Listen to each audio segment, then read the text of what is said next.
seara, dragi prieteni! Astăzi vă dorim o Hora păcii!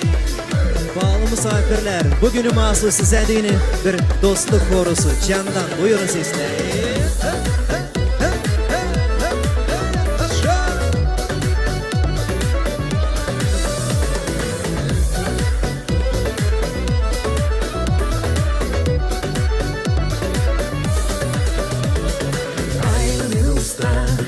Viața nu e rea, mai senin că orice dată să pornim Hora. Oameni, hai veniți, că doar toți uniți o păstra Moldova întreagă să fim împliniți.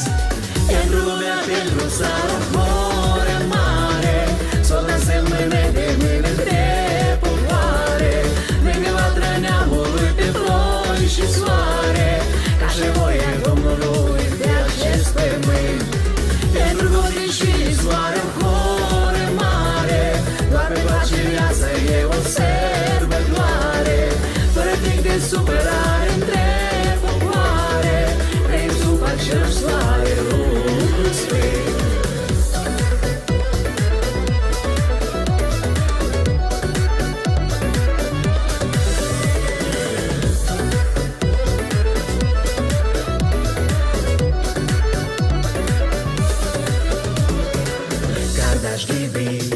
Шерсть буду прокта, барабаркана да очи сбизиликте, и все хичол масын, каллар арасында, bir halkada var yer burada. Ayızlıcışma için kolun Hora'ya, hoş geliriz yeşil kodruya. Anlaşmakta da yaşamakta pek güzel, bunu gökteki Allah pek ister. Ayızlıcışma için kolun Hora'ya, hoş geliriz yeşil kodruya.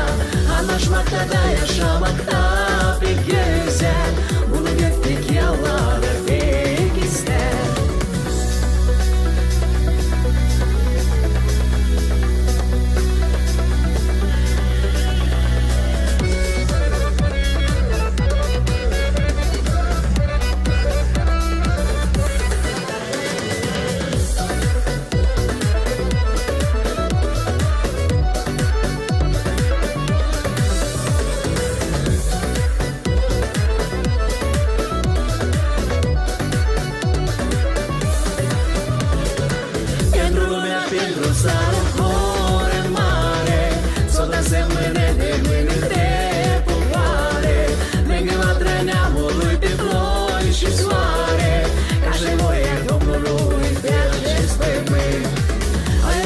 Aici,